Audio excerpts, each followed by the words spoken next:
질문에 답하다가 만 부분인데요. 좀 설명을 좀 드리고 싶습니다. 간단하게 설명해 주세요. 그러니까 대통령께서는 24시간 이제 국정에 올인하시는 분입니다. 각 수석실에서 올라오는 보고들이 보통 한 100페이지 뭐 이렇게 올라가는데 대통령께서는 단 한 장도 안 빼놓고 본인이 하나하나 첫 끝까지 다 챙기십니다. 다 밑주시면서 모시고 주말 같은 경우도 7시 반이면 전화 와요. 아침에 일찍 일어나셔서 보시다가 너무 일찍 하면 이제 좀 실례니까 좀 기다리시다가 딱 그때 시간 되면 이제 전화를 하시는 거죠.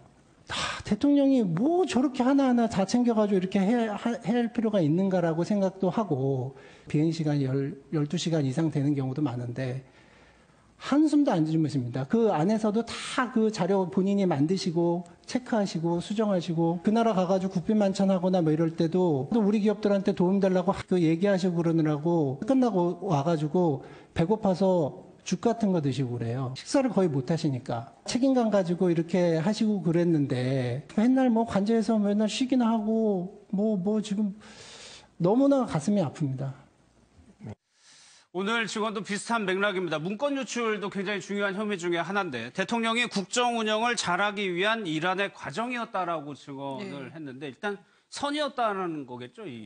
그렇죠. 근데 뭐 문건 유출이라는 게 이제 과실범은 처벌을 할 수가 없는 거죠. 그러니까 그 공무상 기밀 누설이라는 게 과실범을 처벌할 수는 없고 이제 고의범일 때 처벌이 되는 건데 그런 면에서 선이었고 또 그런 의도로 했는데 뭐 최순실에게 그러니까 건넨 것이 과연 유출이라고 볼 수 있느냐 뭐 그런 얘기도 이제 박 전 대통령의 탄핵 심판에서 나왔어요. 뭐냐면 최순실이 한테 갔지 그 이후로 누설된 거는 없다. 그러니까 최순실도 믿을 만한 사람이었다라는 부분이거든요. 기밀을 유출하지 않을 사람이었다. 뭐 이런 취지인데 저것도 뭐 박 전 대통령의 재판에서는 뇌물죄처럼 또 법리 논쟁이 이제 좀 벌어져야 할 부분이겠죠. 하지만은 말씀드린 대로 이미 그 정호성 녹취록이 있잖아요. 그 객관적 자료 증거를 뛰어넘을 만한 그런 선의 입증이 가능하겠느냐 부분은 좀 또 하나 오늘 얘기한 게 최순실 씨가 보내지 마라.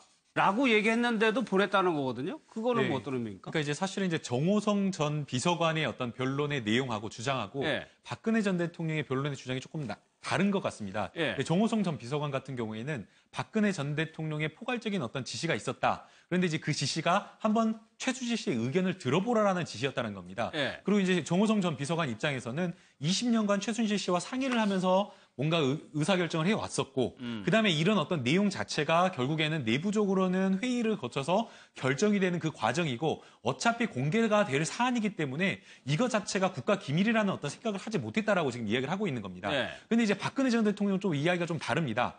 박근혜 전 대통령은 1차 담화에서도 이렇게 이야기를 했습니다. 뭐 연설문이나 이런 부분에 있어서 의견을 구하기 위해서 표현 부분에 있어서 일부 도움을 받았을 뿐이다라고 이야기를 지금 하고 있는 것이고 문건과 관련해서도 내가 문건을 최순실 씨에게 전달하라고 지시를 한 적이 전혀 없었다는 겁니다. 단지 이제 이러이러한 사안에 대해서 어떤 의견을 가지고 있는지 그냥 이제 의견을 물어보라라고 했는데 이것은 이 어떤 문건이나 이런 것들이 전달되는 것은 나의 어떤 선에서 결정된 게 아니라 정호선 전 비서관이 독감적으로 했다는 겁니다. 그러니까 이 부분에 대해서 박근혜 전 대통령 책임이 없다라는 거죠. 또 이제 최순실 씨 입장에서는 또 그게 정호성 비서관의 이 증언이 대통령을 도와주는 겁니까? 안 도와주는 겁니까? 사실은 도와주는 거라고 볼 수는 없습니다.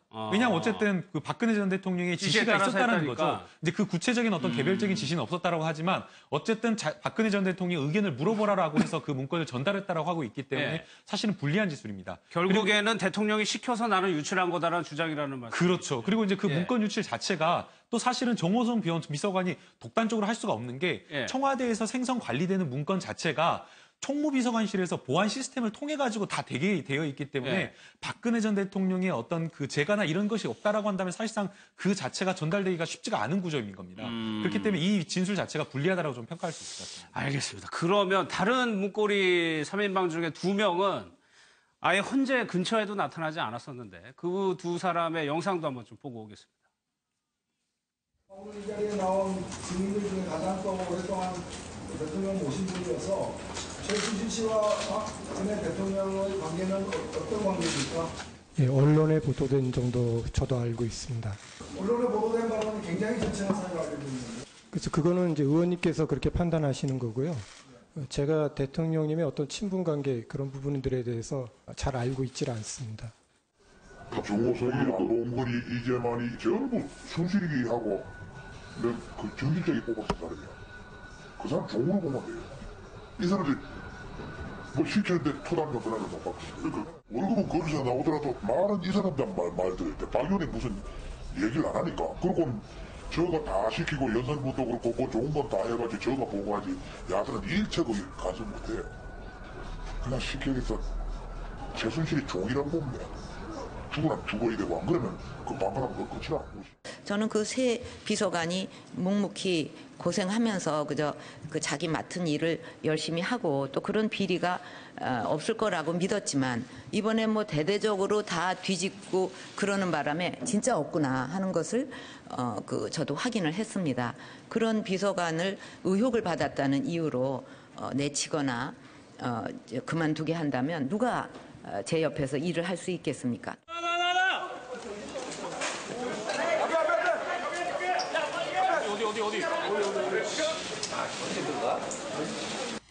검찰에서 말씀하실 수 있는 거 국민 앞에서 왜 말씀 못 하십니까?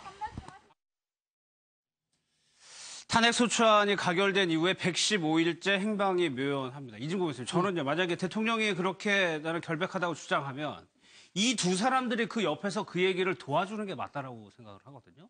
근데 전혀 지금 얘기를 안 하고 오히려 숨었어요. 그 전번에 문건 사건 났을 때도 보면 대통령이 그렇게 사실은 대통령이 보호해 준 것 아닙니까? 예. 그러면서 죄가 없다고 이렇게 아예 미리 거기서 무죄 판결을 내려주듯이 그렇게 했고 이런데 그 정도로 아낀 이유가 글쎄요, 그 최순실 정윤회 이 사람들이 애초에 98년도 끝에부터 이제 청구했기 때문에 그 사람들이 만약에 이 대통령 마음대로 내치지 못할 그런 입장이었는지 아니면 대통령하고 그러니까 최순실, 정윤회 그다음 이 사람들 사이에서 대통령의 일거수일투족 모든 것을 꿰뚫고 있었던 그런 사람들인지 그래서 오히려 나타나면 대통령에게 무슨 불리한 일이 있을 수 있는지 그래서 대통령이 나타나지 말라고 했는지 아니면 요 근래 보도되듯이 저 사람들이 자신의 안위를 위해서 자신들이 또 대중 앞에 나타난 그 부담 때문에 자기 살 길을 찾아가는 거지. 나는 우리를 각자 도생한 건지 그걸 아직은 이제 명확히 판단을 못 하겠는데요. 그렇지만은 우리가 일반적으로 생각하면 저렇게 그 20년 가까이 대통령을 지금거리에 모셨고 대통령이 그렇게 또 신뢰를 해줬으면 정말 이하 목숨을 바치더라도 이분의 결백을 내가 입증해 주겠다, 증명해 주겠다 이러면서 나와야 될 텐데 안 나오는 것은 그러면 자신들은 박근혜 전 대통령이 그런 불법살이 있다는 걸 인정하는 건지 그래서 그걸 잘 모르겠어서 세상에 말이지 정말 흔히 옛날 말로 믿을 사람 없다 하는 이런 생각을 다시 하게 되는 그러니까 탄핵 헌재에서도 대리인단에서 안봉근 비서관이었나요? 나올 거다라고 얘기까지 했는데도 안 나왔단 말이에요. 그럼 결국에는 최순실 씨의 사람이었던 거냐 이런 생각까지 또 가는 겁니다. 원래 그 사람들이 픽업을 한 거였으니까. 예, 사실은 이제 그게 해프닝에 그쳤는데요. 사실은 굉장히 논란이 되는 겁니다. 왜냐하면 변호 입장에서는 나올 거다라고 해가지고 재판부에 한 며칠 전에 통지를 했는데 아까 앵커께서 말한 대로 출석하기로 한 날 바로 전날에 못 나가겠다라고 그렇게 돼버린 겁니다. 그러니까 변호인 입장에서는 굉장히 유력한 용의자가 증인이 있었는데도 불구하고 그 증인을 출석하지 못한 거죠. 그럼 재판부 입장에서 어떻게 보겠습니까? 진술을 도움을 줄 수 있는 사람조차도 나와주지 않는구나 라고 한다면 오히려 나왔을 때의 안봉근 비서관이라든가 이재만 전 비서관이 불리한 진술을 하기 때문에 안 나온 것이 아닌가라는 그런 생각을 하게 된 겁니다. 앞서 이제 그 정호성 전 비서관 같은 경우에는 나와서 박근혜 전 대통령이 국정 운영이나 이런 것들을 굉장히 세심하게 꼼꼼하게 했다라고 지금 진술을 했지 않습니까? 그러니까 뭐 정호성 전 비서관이 불리한 진술도 할 수 있고 유리한 진술도 할 수 있겠지만 불리한 진술은 불리한 진술대로 유리한 진술은 유리한 진술대로 박근혜 전 대통령이 도움이 될 수 있는 겁니다. 그럼에도 불구하고 아예 나오지 않았다라는 것은 정말 앞서 이제 위원님께서 말씀을 해주셨지만 그 부분과 관련해서 인간적인 도리를 다하지 않는 것이냐 또 그가 한 번 더 더하면 국민들을 또 생각하게 되면 이 사안의 진상이나 이런 것들을 박근혜 전 대통령 옆에서 바로 지근거리에서 보고 있었기 때문에 소상히 다 말을 해줄 수 있는 사람이지 않습니까? 그런데도 국민을 대신해서도 공직자였는데도 불구하고 그 책임을 다하지 못했다라는 점에서 비판을 받아야 되는 것이죠. 그러니까 사과를 하는 것도 아니고 결백을 주장해 주는 것도 아니고 지금 어떻게 보면 그러니까 누구 얘기처럼 구속될까봐 겁나하는 것 같기도 하고요. 그러니까 이제 이재만 전 총무비서관의 경우에 문건 유출하는 데 있어서 역할을 하지 않았냐는 의혹을 받았었죠. 예. 그리고 안봉근 전 비서관의 경우에는 보안 손님이니 뭐 이래가지고 예, 세월호 당일까지도 이제 그 뭐 문제가 됐었고요. 그런데 지금 이제 아마 헌재에 등장하지 않은 거는 위증죄 걱정을 한 것 같아요. 두 사람 다 위증죄 부분에 있어 걱정을 한 것 같은데 저는 또 한편으로 다르게 생각을 하면 삼성동 자택에 저 두 사람이 계속 들락거린다고 한번 그 영상을 생각을 하면 또 국민들 입장에서 뭐냐 저 문고리 3인방 여론이 더 역풍이 불 수 있고 그 많은 문제를 일으킨 사람을 아직도 옆에다 두고 있느냐는 얘기도 저는 나올 수 있다고 보이거든요. 예. 그러니까 현실적으로도 좀 접근이 어려운 거 아닌가 그런 예. 생각도 듭니다. 그 이재만 안봉근 그 두 비서관 같은 경우는 어떤 일을 기획하고 그 다음에 그것을 갖다 집행하는 것이 아니라 기획은 하지 않고 어떤 지침에 따라서 실행만 했기 때문에 예. 지금 이제 이 최순실 게이트가 나왔을 때 이 부분을 어떻게 앞으로 처리해 나갈 것이냐 그 부분의 아이디어를 저 두 비서관에서 나올 수는 없다고 본 거죠. 그러니까 금방 이야기하신 대로 예. 3인방 온 국민들이 다 알고 있는데 또 그 모습을 자꾸 보이면 이거는 부정적인 어떤 이미지만 준다. 예. 저는 이랬을 수도 있다고 봅니다. 그런데 어쨌든 국민이 볼 때 그 최순실 게이트에서 지금 현재 정리가 안 된 부분이 우병우 전 수석의 사법 처리가 있다면은 예. 또 한편으로 3인방 중에서 저 두 비서관의 어떤 이 처리가 남아 있다고 봅니다. 예. 뭐 한간에 이런 이야기들은 두 비서관 중에서 누가 인사 개입도 많이 하고 뭐 어쩌고저쩌고 이야기들이 많잖아요. 저는 그것이 일정 시점 지나서 예. 최순실 게이트는 2차 그 수사가 불가피하다고 봅니다.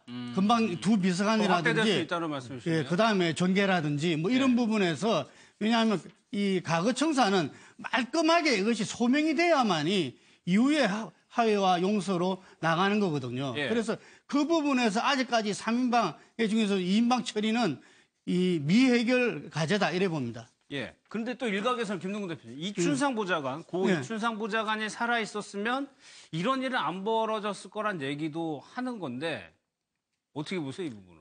이춘상 보좌관이 지금 그 당시는 4인방이죠. 예. 4인방에서는 맏형입니다. 맏형. 예, 맏형이고 상당히 그래도 나름대로 합리적으로 이렇게 조정 능력도 있고 그랬다고 하죠. 그래서 대통령이 그 대선 캠페인 과정에서 하루를 완전히 문상의 그 시간을 그렇죠. 했지 않습니까? 그래서 그런 점에서 봤을 때 과연 최순실의 국정농단에 대해서 아니오라고 대통령한테 이야기를 하고 그 부분을 정리할 수 있었을까? 그거는 저는 아니라고 봅니다. 이미 그 이전부터 대통령 당선 이전부터 예. 저는 대통령의 모든 어떤 업무와 어떤 판단 이런 부분에는 최순실이 깊이 그랬겠죠. 개입되어 있었기 때문에 이춘상 보좌관이 조금은 달랐을지라도 예. 근본적으로 그 문제를 해결할 수 있다 이렇게는 안 봅니다. 알겠습니다. 뭐 정윤회 씨는 자기가 있었으면 또 달랐을 거라고 얘기를 하는데 그러다 보니까 지금 남아있는 것 옆에는 여전히 윤전추 씨가 계속적으로 지금 왔다 갔다 하고 있는 것 같아요. 예, 사실은 오히려 조금 더 이상한 것 같습니다. 예. 왜냐면은 그 문고리 3인방이라고 하는 것은 20년 인연 아니겠습니까? 예. 굉장히 그 박근혜 전 대통령이 정치를 시작했을 때부터 지근거리에서 보좌했던 사람이고 윤전추 전 행정관과 이영선 행정관 같은 경우에는 사실은 2013년도부터 근무를 했고 사실은 근무 기간이 짧기 때문에 예. 굉장히 어떻게 보면 인연과 인연이 인연의 짧죠. 어떤 깊이라든가 시간이라든가 이런 게 짧다라고 볼 수가 있는데요. 윤전추 전 행정관 같은 경우에는 박근혜 전 대통령이 구속된 이후에도 일반 접견을 가가지고 사실은 뭐 접견을 했는지 어쩐지는 확인이 안 되지만 영치금을 본인의 어떤 사비나 이런 것들을 털어서 50만 원을 지금 넣어줬다라고 지금 그렇게 보도가 되고 있는 걸 보면 예. 윤전추 전 행정관은 박근혜 전 대통령이 어떻게 되든지 그리고 또 향후에 형사재판을 받는 어떤 그런 과정에서도 본인이 보좌해야겠다라는 어떤 그런 생각을 지금 가지고 있는 게 아닌가 좀 생각이 됩니다. 예. 지금은 어떻게 보면은 개인적으로 저기 하는 거는 윤전추 씨가 지금까지도 그 역할을 하고 있는 것 같아요. 그러니까 소위 이제 옥바라지라고 예, 얘기하는 그거는 윤전추 전 행정관이 뭐 서양의 변호사는 지금 다시 화해된 게 얼마 안 됐잖아요. 예. 화해가 됐는지도 잘 모르겠고 여하튼 윤전추 전 행정관이 청와대 들어가신 이후로 줄곧 옆에서 지근거려서 보좌를 했기 때문에 누구보다도 잘 알 것 같아요. 그러니까 실제 일은 윤전추 전 행정관이 할 것 같고요. 제가 전에 들은 거로는 서양희 변호사나 박 전 대통령이 이렇게 살가운 사이는 아니고 그렇겠죠. 서양희 변호사는 굉장히 어려워한다고 그러더라고요. 어려워하는 형님이기 때문에요. 예, 아마 그런 이제 옥바라지라고 할 수 있는 그런 거는 윤전추 행정관이 더 적합한 것 같아요. 아무래도 이 올케가 옥바라지를 하고 있기는 그하죠. 서향희 변호사는 법률적으로 그 신우이를 도울 수는 있는데 바로 옆에서 그야말로 옥바라지를 하는 데는 윤전추 행정관의 적격이다 이 생각이 되고 또 하나는요. 참 사람 마음은 알 수 없다. 왜냐하면 아까 지적하셨지만 몇 년 안 되는 저분들은 보면 정말 그런 어떤 말하자면 의리 같은 게 서로 간의 신뢰 같은 게 저 사람을 위해서 내가 뭐든지 할 수 있다는 이런 의지 같은 게 있는데 아무리 오랫동안 그 밑에서 온갖 혜택을 다 받고 그 덕분에 호가호위하고 그래서 이 전 국민에게서 실력자 권세가 이렇게 아주 위세를 떨쳤던 분들 중에서도 아마 저는 이제만 안봉근 씨가 어떤 이유로 지금 이렇게 안 나타나는지는 모르지만은 그 이외에도 많은 사람들 중에 박근혜 전 대통령이 그런 어떤 은혜를 입었으면서도 오늘날 야멸책에 등을 돌리는 사람도 있을 거다. 그거 보면 참 10길 물 속은 알아도 한 길 사람 속은 모른다 하듯이 윤전추 행정관에 대해서는 아주 정말 저분은 의리 있다 이렇게 평가하고 싶네요. 알겠습니다.